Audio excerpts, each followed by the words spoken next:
Hello, and welcome to another edition of Your Therapist Needs Therapy. I'm your host, Jeremy Schumacher, licensed marriage and family therapist. To support the podcast, head over to patreon.com/wellnesswithjer. You can sign up for a membership. Benefits for the membership range from getting a shout out on podcast episode or YouTube video, all the way up to getting access to video episodes, ad-free episodes. We're going to work on some virtual meetups with guests from the podcast in the future. So head over to patreon.com/wellnesswithjer to support us. You can find a link to our merch store in the show notes, or you can like, subscribe, and share the podcast wherever it is that you're listening. We appreciate all the support and you taking the time to hang out with us and talk about mental health. This week, I am excited to be joined by my guest who we've had a couple mishaps scheduling. The universe has tried to interrupt us, but we're finally connecting. I'm very excited this week to be joined by owner and operator at Moonseed Psychotherapy, Elise Birch. Elise, thanks for joining me. Yeah, of course. Thanks for having me. We had a couple snafus on scheduling, and here we are. This sickness going around is awful. And you lost your voice, and then I lost my voice. And I kept joking with my husband. I was like, I can't do my job without a voice. It's kind of a whole thing. I know, it was so weird. That was the first symptom I got before I got all the other head cold stuff. Was like I sounded like Mickey Mouse, and I was like, right, how am I supposed to do a 60-minute session, let alone like record a podcast that people are going to listen to joyfully in their ears? Probably get cease and desist from Disney anyway. So yeah, he's public domain now, so I think that's true. Elise, I always start with the same question, which is just, how did you get into the mental health field? So I have I give the same response every time. I even have it on my website. So I was a depressed teenager, like many therapists were. I had attempted twice. I was sitting in the psych ward when I was 17, and some sort of voice from the universe just kind of spoke in my head real quietly, "You're going to be a therapist." And my first thought was, fuck, that's a lot of school.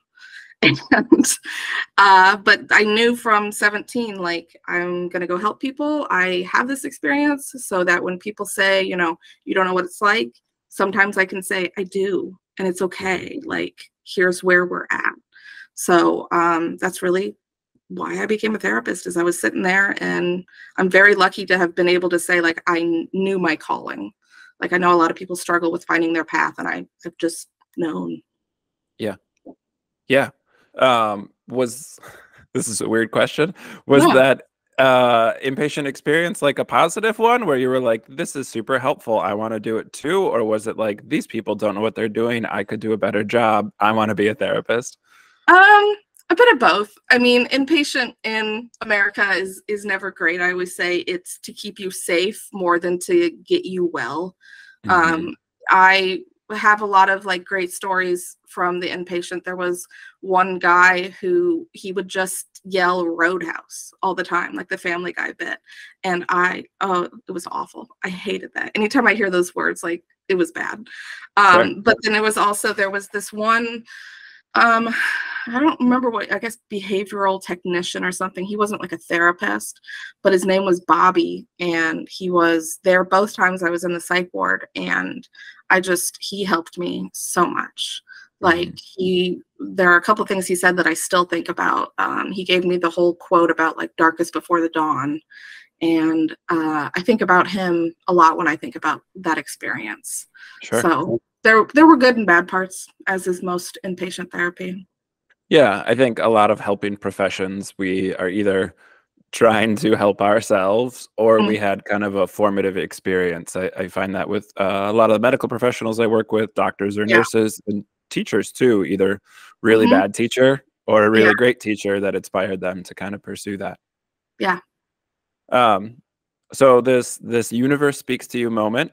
And then what was the actual process of going through all that very much schooling that is included in becoming a therapist? So I graduated high school a semester early due to bullying. And then I was lucky enough to be poor and smart, because I didn't think I was going to go to college. No one in my family had ever been to college. And I was part of the 21st Century Scholars Program here in Indiana, which is an incredible program. It's free tuition for any public school in Indiana, any public college for low-income individuals. And we still weren't sure where, if I was going to be able to go anywhere. I really wanted to go to Purdue, but we couldn't afford me, living up there. But we decided to college tour up there, and Purdue, and I think IU, but I don't want to talk about them. Purdue has this thing called Purdue Promise, where they're like, if you're a 21st century scholar, we will also pay for room and board. So I got a completely full ride to Purdue, and Nice. I don't think I would have been able to become as good of a therapist as I was if it wasn't for those programs. Yeah. So I went to Purdue. I majored in psychology and behavioral sciences with a minor in fine art. And while I was there, I started working at the suicide hotline up in Lafayette when I was 18, because my thought process was, well, if I can do that, I can do anything in the mental health field, which was true. But looking back, I was like, wow, they should not have let an 18-year-old work at a suicide hotline. That's a terrible idea. Not that I was bad at it, but more the residual effects that I'm sure it had on me. Yeah. Well, and I mean, it's a both and, right? Like, we need people to do those things. And so it's a bit of a theme on the podcast here, is a lot of times when we're still in training, we're working these super high intensity jobs that we're not always qualified to be doing, but the burnout rate is so high that we put students in there because they're gonna learn something. The highest need people have clinicians that are trained and paid the least. And it's a very broken system in that way. Yeah.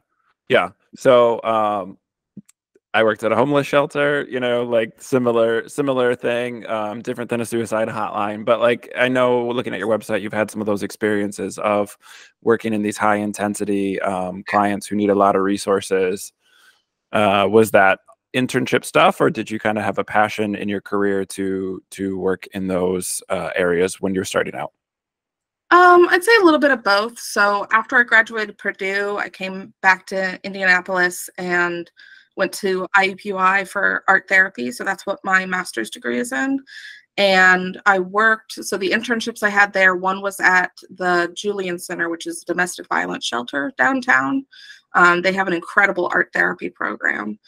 And so I interned there, very rough, but I think probably the suicide hotline kind of opened my eyes to domestic violence. And so I really enjoyed the work I did there. I enjoyed, giving people who had just come out of a terrible experience a chance to do something other than sit in the shelter and plan their lives or be sad. Like, being able to do groups and do art was really like fulfilling for them. And so it was really fulfilling for me.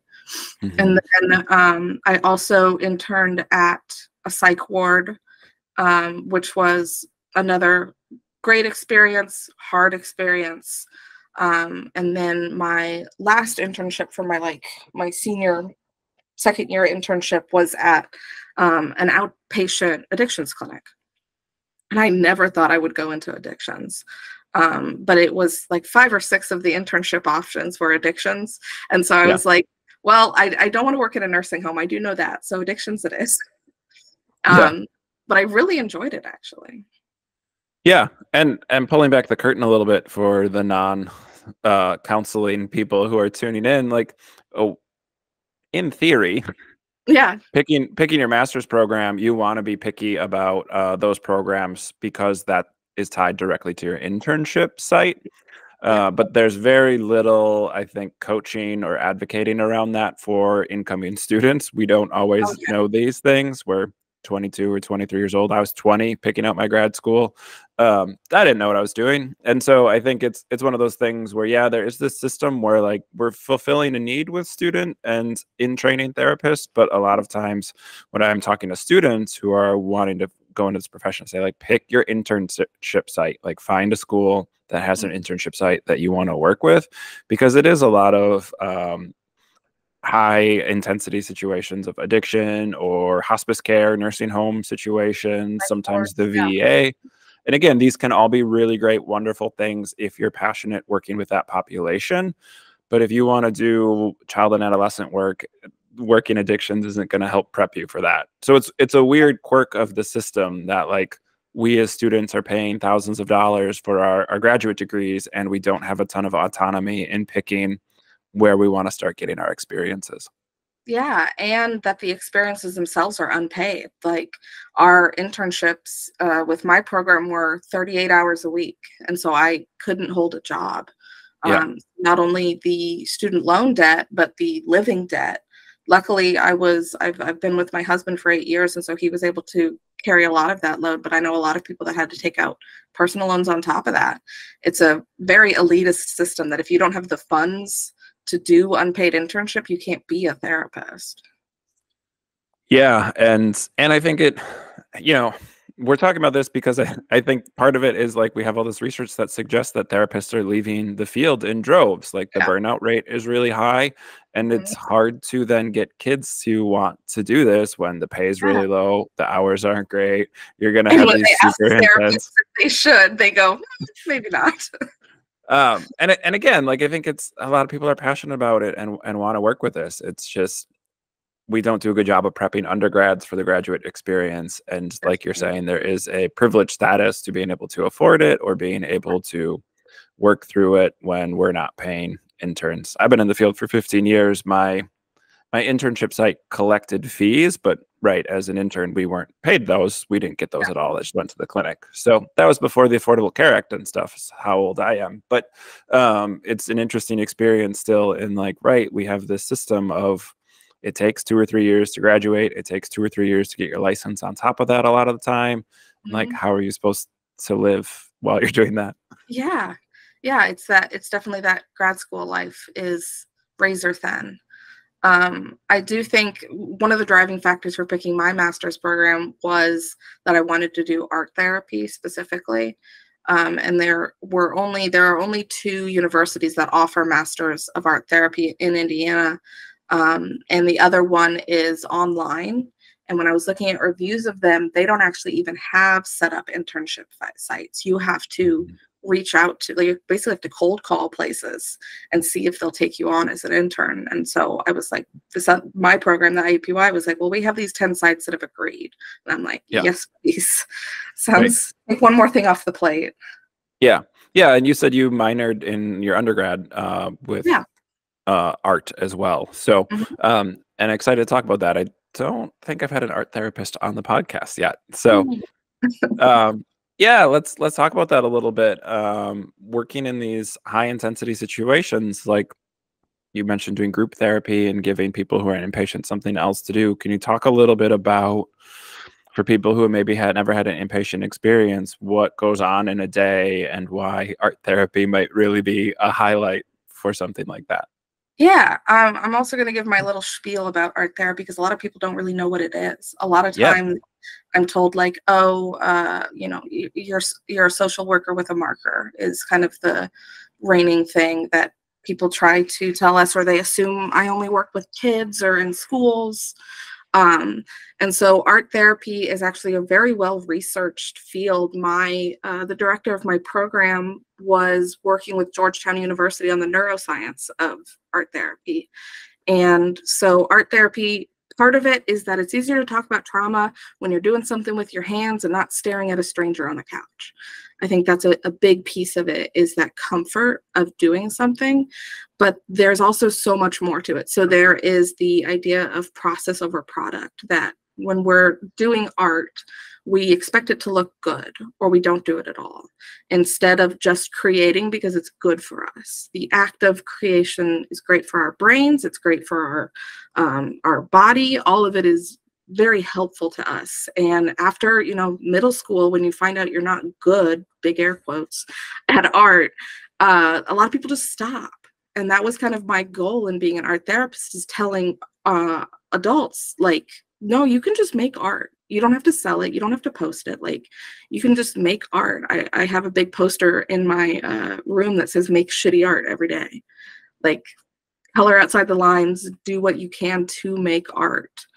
And so, especially when it comes to like inpatient stuff, a lot of the art would be things like draw your feelings, or color this coloring book, or draw a flower. And without the proper training, you don't really know what this art is doing to people. Art can bring up a lot of things for people that, you don't realize. One of the things we talk about is what's called the expressive therapies continuum, which basically means that different art does different things to us.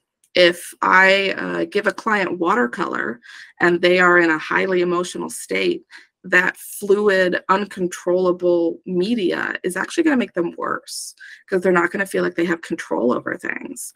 And so instead, giving them something like a magazine collage to feel more structured, to feel more like this sense of mastery of like, okay, I don't need to draw a face because I have a face. And being able to do that is going to give someone more autonomy in what they're doing. Versus if someone is very repressed and tight, I might give them, watercolor or watercolor pencils to kind of pull that out of them of like, no, we can let go of some of this control we want. We can kind of just accept that it's not going to look great, or the paint went this way or that way without us wanting it to do that. And so knowing that in inpatient is much more, fulfilling than just, oh, let's do a coloring book. Not that coloring books are bad. Coloring books, I'm actually a big advocate for. They provide containment and they get people to make art. So no shitting on coloring books from my end.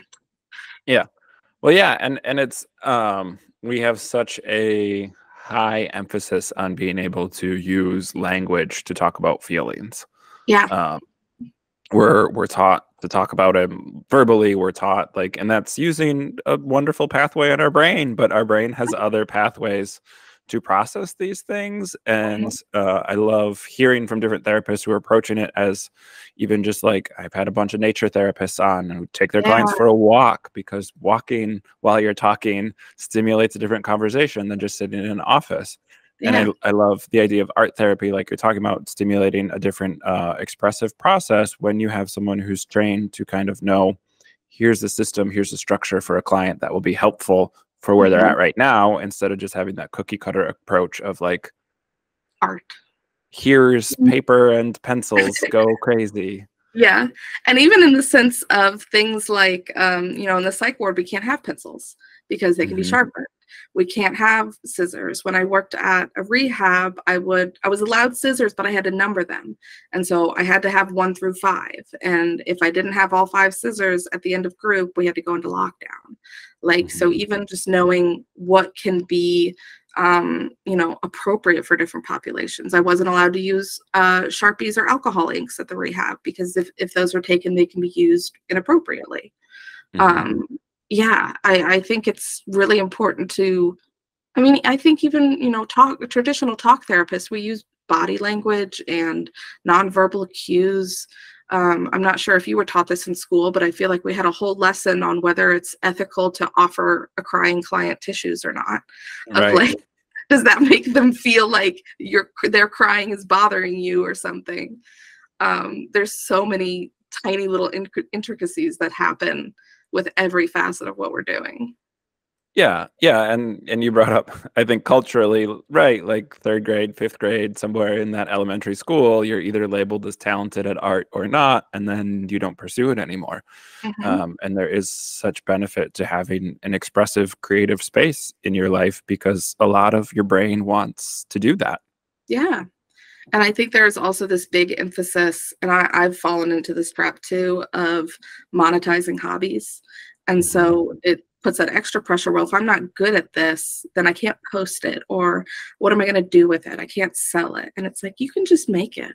You can just make it for the sheer joy of making it, and then throw it in the trash on the way out if you want. But you don't have to get anything out of it except the process of doing it. Process over product is a big mantra in the art therapy world. Yeah, and that grind culture. Yeah. Capitalism, where everything has to be productive, or it's not successful if it's not accomplishing something. Like, I feel like art is very a big resistance to that. Definitely. I think there's also, just in the art world, there is this movement of the idea that crafts are not bad. Crafts shouldn't be looked down upon any more than fine arts, especially a lot of times things like embroidery or like smaller cutesy kitschy type art, and it's traditionally art that a lot of like women do, and it's looked down as like, well, that's not fine art, so it can't be as valuable as oil paintings or sculptures or those things you might learn in an art degree. Yeah. And there's there's a snootiness to that, even as you're Oh, talking about it. I'm like, absolutely. wow. Yeah. But yeah, I mean, even just like clients who want to bring their knitting to session because Oh, while yeah. they're doing something with their hands, that's helpful. Like there's so much benefit to just having a thing that soothes your body, soothes your system. If it's Yep. a creative outlet and you really enjoy it, awesome. But Yeah. also like your body wants to do some of this. Parts of our brain are specifically just to create. And even though, to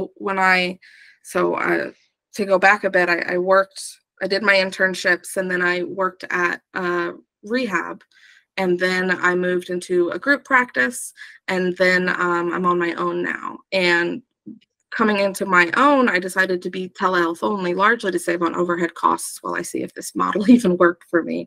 And I was really worried about bringing art therapy into a telehealth space, but it actually has, worked pretty well. I feel like the idea that telehealth isn't as beneficial. I think it's beneficial in different ways. There are definitely some things you miss out on by not being in person, but I still do art with most of my clients.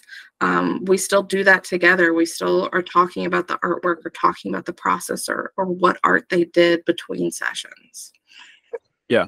Yeah. And I think I'm not an art therapist, but one of my early experiences with a client who was very artistic was like working on getting space to get their anger out. And I remember very vividly, they brought in a piece that they had painted, and then they went out to their garden and picked cherry tomatoes and they just chucked them at this Oh, I painting they love had made.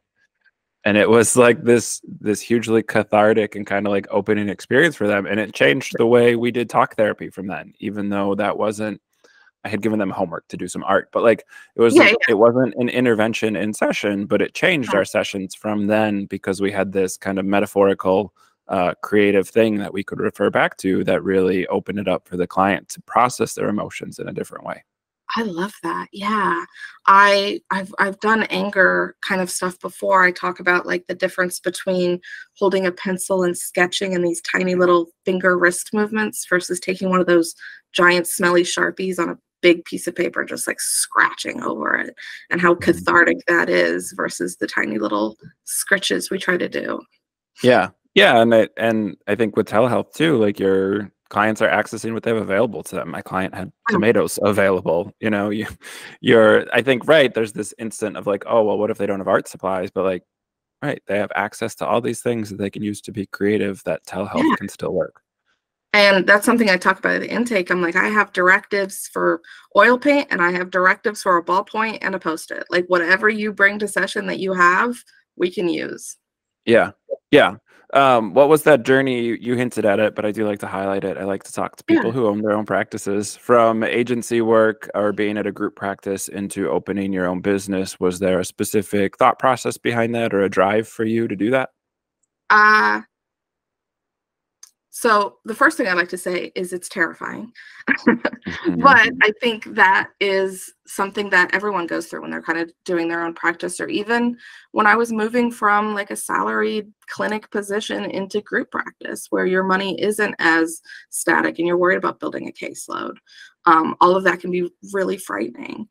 But going from group practice to my own, I feel like, first, I'll say that my group practice was incredible experience, and I loved the people there. It was at most we had like 6 clinicians plus some interns. It was a very small practice, but I did feel towards the end of it, I had been there 3 years. I kept getting frustrated that 50% of my money was going to the overhead of a clinic, that Mhm. I didn't have a say in the rent of what we were paying or where we were staying. I didn't have a say in really any of the overhead that was happening and where my money was going towards.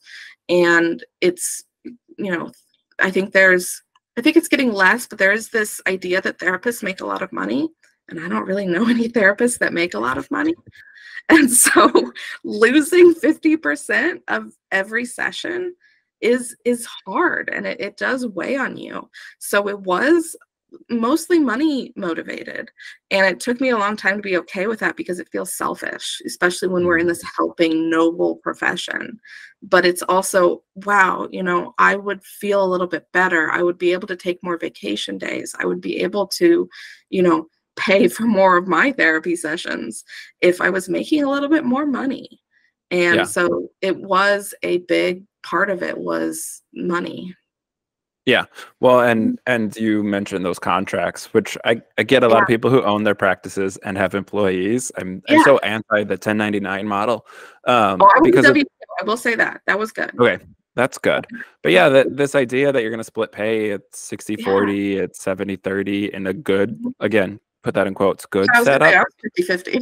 or 50-50, especially Yeah. when you're starting out as like a recent grad or something. Mhm. So again, you're just limited access to grow your practice in the way that you want to build it. I mean, I think I was at a 55 45 Mhm. split when I started out, and like had to pay for my own psychology today, had to do these things. I was still like marketing myself even though Yeah. I was paying to the clinic to do those things. Yeah. Yeah, and I think it's I've seen people call it predatory, and I don't I think some clinics can definitely be predatory. I had my LMHCA, which is the associate's license. It's saying, okay, Mhm. you graduated, but you need so many hours and you need to pass these tests before you can do that. And I couldn't take any insurance except Medicaid. And so I was seeing Medicaid clients and the rare people who can pay a full self-pay rate, right? Mhm. And so I was also getting supervision. My supervisor there was incredible. And so those first couple of years where I was out of the clinic, I was still getting my full license.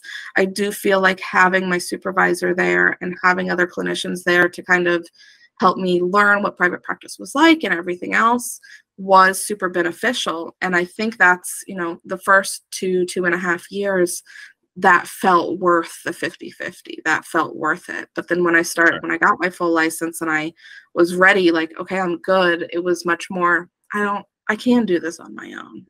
Yeah. Did you have much training in your grad program around business practices, opening your own practice? Oh God, no. No, did you hear me say I went to an art therapy school? Like Well, I don't know. Maybe they were looking at different modalities or things like that. I mean, I always joke. It's my master's degree was a little hippy dippy woo woo, like, and I love that because I work so much more with that like psychodynamics, symbolic, all that like good psychology stuff that a lot of people are drawn to when they're looking at psychology. But I did feel very unprepared for the business part. I remember my first internship, I was told to write a note, and I was like, I don't know how to write a note. Like Yeah. I've never been taught how to write a note. What is a note? Yeah. Yeah. I like that perspective because I think it's easy for me being in private practice and being in the profession for a while to shit on kind of the route to get in there. But Yeah, you're right. You raised a good point that like those first couple of years might be useful to learn how to run an agency and like some of the billing practices and how that stuff kind yeah, of operates smoothly, especially if you're a hands-on learner, seeing someone else, seeing their system, even if you're going to tweak it or do it differently. It's helpful to see something that's kind of fully formed rather than having to build it from the ground up yourself. yeah. And even the idea of like, I don't have when I was working at the rehab, you know, I would run groups and I would see people individually, and I was even going to court and things like that. But it was very much someone else is also in charge of these people. Someone else, there's a case manager, there's a supervisor that meets with them, there's all this. Whereas when you go into private practice, it's like, no, it's you. You Mhm. you are the end all be all to this person's care, and that can be pretty terrifying. And so having someone there for me to go to and be like, hey, am I doing this right? Like it is very comforting. Yeah. Yeah. With a good supervisor. Oh, definitely. And I definitely lucked out with that. My supervisor was great, and the other clinicians, most of them had their PsyD. And so I Mhm. also feel like I learned a ton of diagnostic stuff from them, which I Yeah. feel like a lot of master's degree people don't quite get. Yeah. I mean, there's a lot of variance, I think, in that from Oh, for program to program. I think I had good diagnostic, but didn't actually learn how to do anything beyond the diagnosis then. So yeah. it's a mixed bag. Fair. But yeah, I mean, internship site and supervisors earlier in your career can be super influential and helpful. And again, I think when I was in higher ed, I kept saying that to the undergrads, and they're like, "You're the only professor who's telling us this stuff." And I was like, "Well, because I lived it. Like, your professors are tenured and don't have to deal with this. Someone who owns a practice, like, do deal with this. Let me help you avoid all the mistakes that I've made." Yes. So I do tell you how to write a note. yeah, I do think like we need some of that, especially in the early grad stage. Like if you're going for a psych undergrad, you have to go to grad school. Like you're not doing anything else with that bachelor's in psychology. Absolutely. I tell people that all the time. And I always, any education is good education. But whenever I see someone online being like, well, I have a bachelor's in psych, and I'm like, okay, like, congratulations, you know nothing about how to do therapy at all then. And you can give some of the history of some of the psychology profession. That's about what you learned in your undergrad. And you probably are also a sad person, because most people who get a psychology degree are sad. I went to a research institution, so I learned a lot of statistics and research. So that was useful in my undergrad. Purdue was a statistics, like a research psychology program, and I didn't really know that going in either. Like I knew I wanted to be a therapist, and Purdue was like, "Hey, you can come here for free," and I was like, "Hell yeah!" But then I got there, and I was like, "I want to be a therapist," and they were like, "Why?" And I'm like, what else did you want me to do? And they're like, well, you could test people for how long it takes them to identify this object. And I'm like, that sounds terrible. I don't want to do that. Yeah. Well, shout out to Big Ten school, because I went to University of Minnesota, Nice. which was really great and like a great bedrock in what good and bad research looks like. But yeah, I, as an undergrad, had no idea what I want to do in the field, and it didn't take long to realize that like, research isn't what I wanted to do. I wanted to deal with people, not numbers. Mine was definitely solidified when I had to take statistics twice. I was not good at statistics. Yeah, I didn't take any math classes in college, but I took like 6 research and methods courses, so lots of math in there. So Moonseed Psychotherapy comes about. You open your own practice. What was that pre-pandemic? Did you beat the COVID telehealth crunch, or was that when telehealth was already kind of a thing that was happening? Oh no, I'm a pretty new practice. I started July of last year. Okay. Well, actually, I moved 2019 to 2020. I was at the rehab. And my like COVID date, I feel like everyone has a COVID date, it was March 12th, 2020. We were in this big meeting, and of course everyone was saying like, this will pass in 2 weeks, it's not a big deal. And I was like, I had a panic attack. I was freaking out, and I told my supervisor, I was like, I gotta go home. I can't handle this today. And my supervisor there was also really wonderful, and she's like, yeah, go take care of yourself. Like, I'll let you know what's happening. And they decided to close down for the 2 weeks. And I just never went back, because things never really opened back up.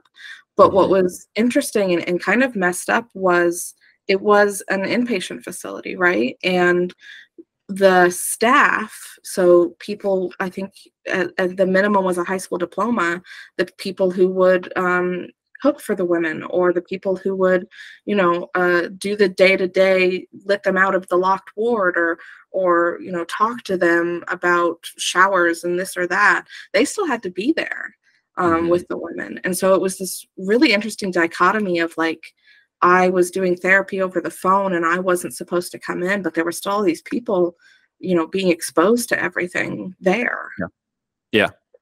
Yes, the great fraud that was, we love our essential workers, but we're not going to pay them more or change anything in our society once or give them any support whatsoever while they're being essential.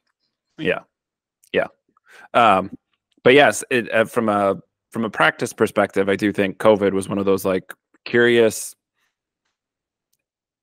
external factors that really forced the field to change, because I do not think the adoption of telehealth would have happened nearly as fast if we hadn't all been forced to do it because of a global pandemic. I switched to my group practice in June of 2020. And so, but even then, like, telehealth wasn't even on our radar. Like, it wasn't a thing. I kind of started my practice, or started a practice with that, but I had never even heard of doing that before.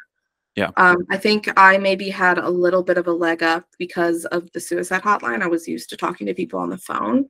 Sure. And so I was able to kind of get that feeling that like there's a lot of like energy and vibes, and my hippy dippy education's coming back in, but like that in-person feeling is really great. But I felt like I knew how to pull that out of a long distance session Sure. as well.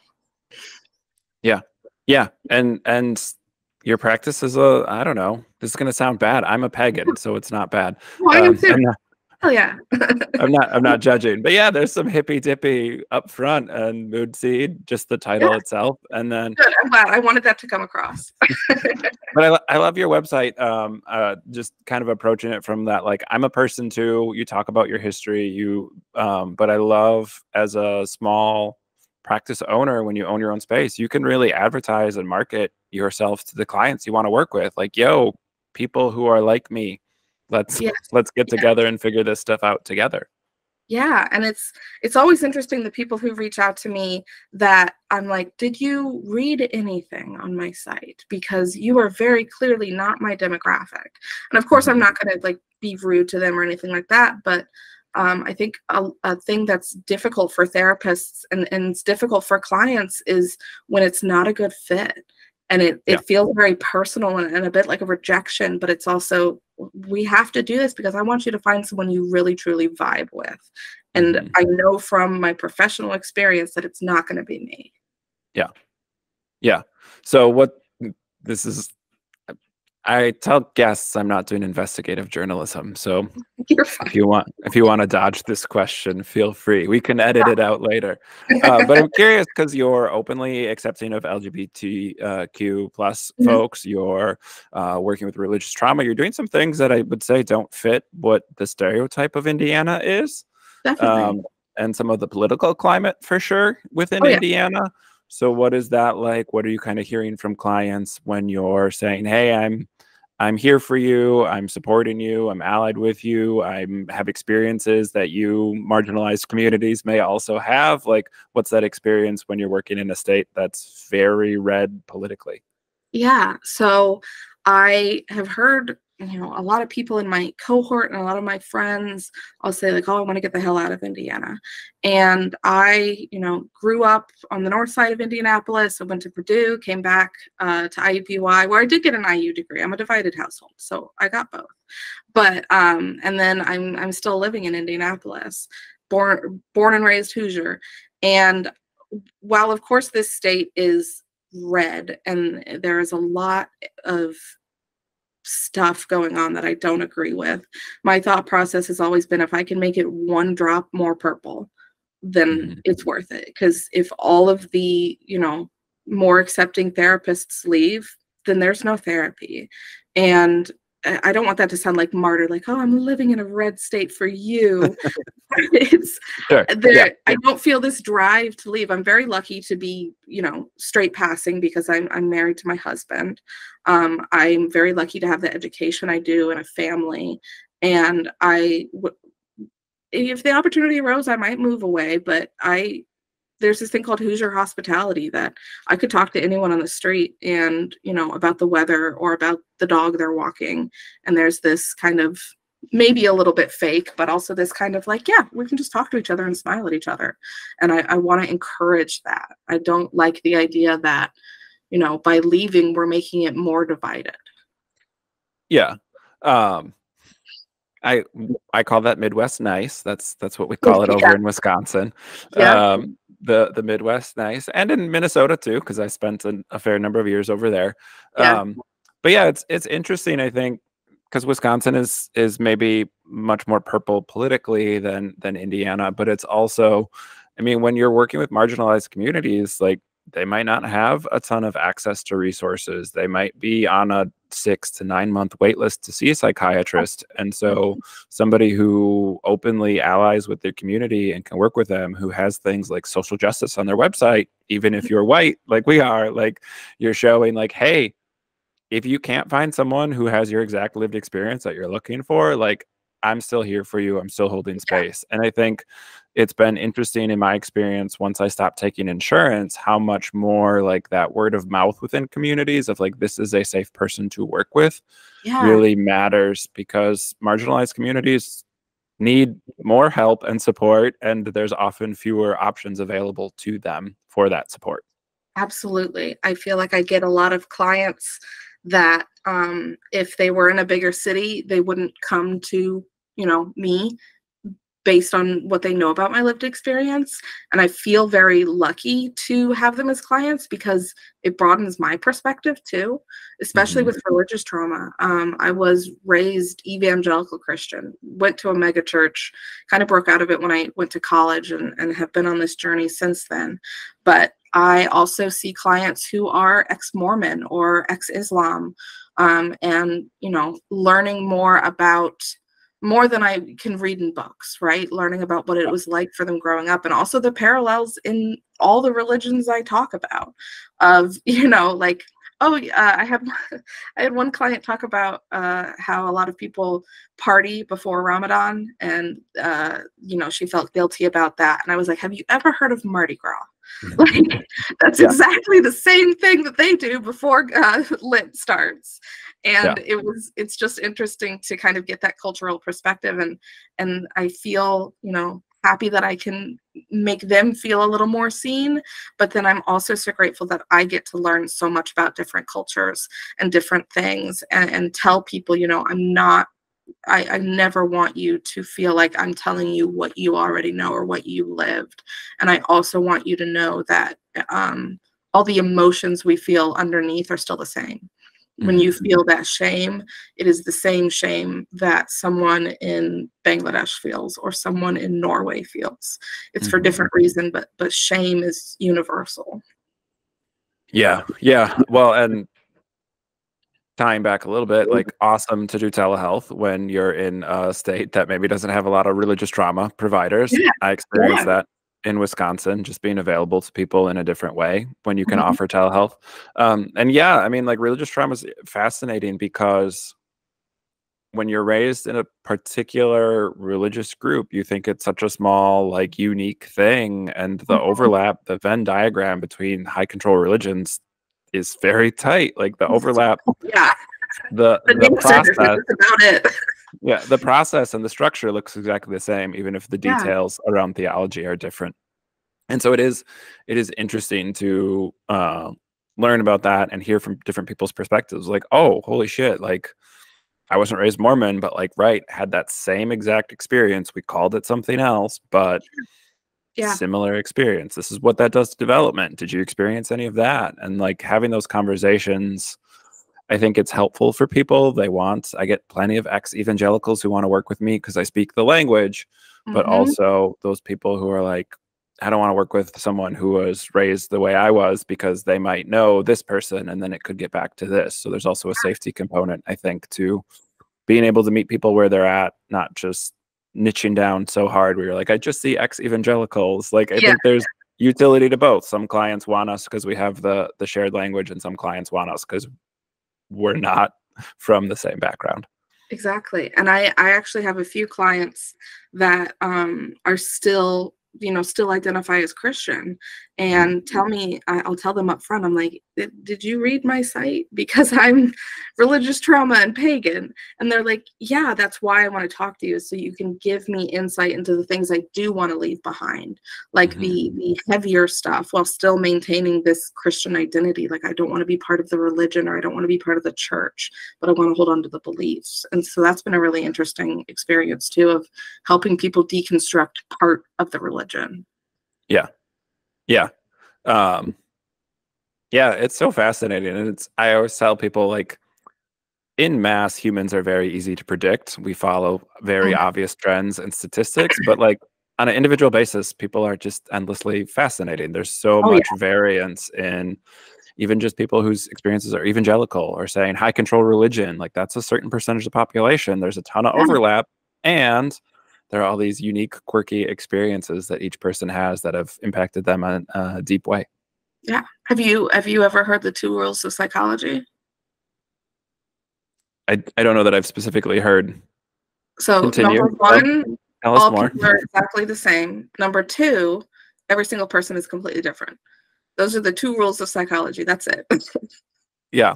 Yeah. And so true. Like, I think that's how therapy never gets old. Like, I've been doing it for Yeah, 15 years and like I still love it. I get so excited meeting new people and hearing their stories and sharing space with them. Like, it's endless. That's the phrase I use. It's endlessly fascinating.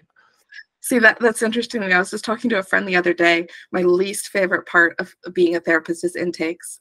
I don't know if it's introversion or social anxiety or whatever it is, but I'm like, oh, someone new.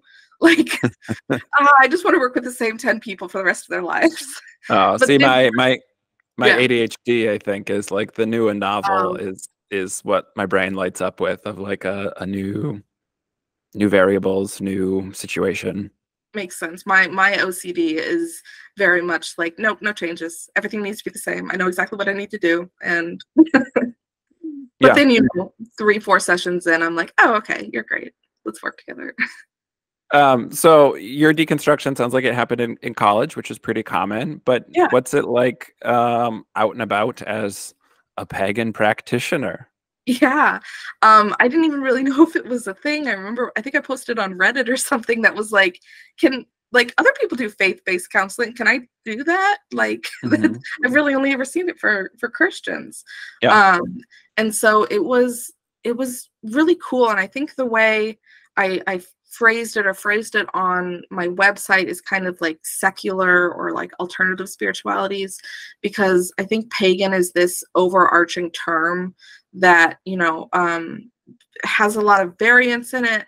But if I were to call myself a witch, people would think I'm crazy. Like, there's a Yeah. lot of stigma and confusion, even to the point, I have a second job, like a hobby job I really enjoy, and someone there asked me, like, well, what is pagan?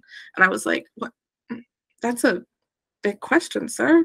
Like, I Yeah. don't I had to think about it because it's such like a broad term. It's like asking, like, well, what is a Christian? Yeah. Right. And different people are going to define it differently. Yeah, Yeah. like I identify as atheopagan, which is Uh, non-theistic, the yeah. atheist part of paganism. But like the idea that ritual and like setting intention and those things, like for me, that tied very neatly to how I was practicing my self-care already. Mhm. Um, but I found the ritual of it made me a little bit more consistent with it. Again, Yeah. ADHD. Um, but it's one of those weird things where like I'm not as probably client facing with it as you are on your website. I'm pretty out and out as an atheist. So people see that on my website. I talk about it on podcasts and stuff like that. But like it is interesting because I think pagan is one of those kind of loaded terms for a lot of people. Or you said the word witch, which is maybe even a little bit more Yeah, yeah, loaded. I avoided that one. But like, yeah, what I was raised Christian, so I had no frame of reference for this stuff. And like connecting with the pagan community for me, that was during COVID because they had to move a lot of their stuff online. Mhm. And like just delightful, wonderful people who care about climate change and track the full moon and talk about Yeah. planting and like all this awesome stuff. It's like, oh, these are my people. This is awesome. Yeah, absolutely. One of the ways I do describe like my paganism or, my spirituality, and this makes me laugh. I think there should be research done on the Christian to therapist to pagan pipeline now, because I feel like that makes sense somehow. But what I describe people, I'm like, things on earth, tangible things, are vastly more fascinating to me than anything unseen or anything in the sky, like not the sky, but like the idea of heaven or hell, or the Hmm. idea of the devil or God. I think the fact that humans, have come from monkeys and now we're doing therapy and we're doing podcasts about therapy, like, that's insane. That is Yeah. so interesting. The fact that, the moon influences the tides and we're 75% water, and some people fully believe that doesn't affect us. Work on a psych ward during a full moon and that'll change your belief real quick. Like, it's those kind of things that I find so much more fascinating than these ideas of, well, if you don't do the things that this God says, then you are a bad Mhm. person and bad things will happen. I Yeah. find the grounding aspect of paganism so much more healthy and interesting. Well, and it's interesting from a religious trauma perspective to get a lot of religious trauma therapists on like the Yeah, past that religion in general or Christianity specifically in America gets as being yeah, a considered strength or good thing. yeah, Whereas like I don't think like we approach it that way if somebody says they're a witch or if somebody says they're yeah. pagan. Like I do Mhm. think there's a lot of social stigma around that still. But also just like a lot of the woo-woo stuff isn't tied to paganism or being a witch. It's tied to the wellness movement or it's tied to yoga and chakras and some of that stuff. Some of my former guests are probably being like, oh, time to stop listening to Jeremy. He's calling us out. But like, Okay, that stuff. the stigma around astrology is Yeah. astounding to me. I'm like, you'd never say these things about Christians. You'd never say this thing about Judaism that like, oh, I can't believe they believe in the stars. And it's like, why are those any different than believing in God? Like, it's just Yeah. as silly. And it's weird because it's like, right, culturally we're aware of that. As the field, we're aware of it. And yet, like, I still think it plays out in a very big, realistic way of like, yeah, these social stigmas are hard, even for people who are aware of cognitive biases and are supposed to be checking themselves on the regular. Like, there's so much that makes up our identities that we have these innate biases about. Yeah, we can't check ourselves on everything. And that's Mhm. something I try to impart to clients, especially going back to what we were saying about like culturally different clients. I let them know, I'm like, I am not Islamic. I've never been Islamic. Mhm. So if I say something wrong, if I'm uneducated about something, I want to give you full permission to say, hey, Elise, that's bullshit. And I promise to not to get defensive. I promise to say, oh, tell me, like, interesting. And if you don't Mhm. want to tell me, I'm gonna go figure it out on my own too, because that's not your job. I Yeah. want to know when I'm fucking up though. Mhm. Yeah. Yeah, and therapy can be such a helpful space for people who are bad at setting those boundaries. Be like, "Oh, Yeah. I Yeah. can do And that." so I'll sometimes have clients that I can see in their face that they like I said something that didn't quite hit or not, and they're ready to like move past it. I'm like, no, no, no. What are your thoughts? I can Mhm. see that you're not vibing with what I just said. Tell me. Yeah. Yeah. It's interesting with religious trauma and Hoosier hospitality, I would guess pops up, but, like, I talk about Midwest Nice a lot of, like, Yeah. there's some people pleasing from your religious upbringing, there's some social, Mhm. cultural stuff from being raised in the Midwest that, Yeah. like, "Hey, Don't this rock isn't the boat. healthy. This isn't Yeah. healthy boundaries, actually." Like, I know no one's ever told you that before, but this is how we do those. Um, yeah, there's so much interplay between all these different things. Yeah. Um, at least this has been fascinating. Good. I'm glad. I've I enjoyed don't talking to you. I do some prep. It's not totally off the cuff, but like, I'm always surprised where these conversations kind of find themselves and wind to. So this was Yeah. great. If people want to learn more about you, if people want to check out your website or learn more about your practice, where do they go? How do they find you? Moonseedpsych.com. And I think I have the story of why I called it Moonseed on there. Keep that a surprise, so you have to go to my website. Check out check out the website to learn more. Yeah. Learn more. Yeah, I that's about it. I took my photos on there at the Indianapolis Zoo. My husband took them. I have a single cuss word on my website, which I felt like was enough. I was like, I need people to know that I say fuck, but I Yeah. don't want them to think that I say fuck a lot. Sure. You got to keep it coded so the people who Yeah, are looking for it find it. Yeah. subtle, subtle. Yeah. Yeah. And I think you're on one of the directories, Therapy Done or whatever. Oh, So yeah, I people, was gonna say I'm on like Psychology Today, Therapy Done. I think I might yeah. be on Open Path Collective. Just Google my name. Something will Yes. pop up. Like the tree we discussed. What a good Yeah, pagan name. Birch. Like the, BIRCH, yeah, not like you. the birch tree. Yes. Yeah, And we'll have all those links in the show notes for folks who don't want to track it down themselves. We'll have those links available to people so they can find it. Elise, this was awesome. Thanks so much for taking the time to join me today. yeah, of course. It was great talking to you. Thanks for having me. And to all our wonderful listeners out there, thanks so much for tuning in. Again, we will be back next week with another new episode. Take care, everyone.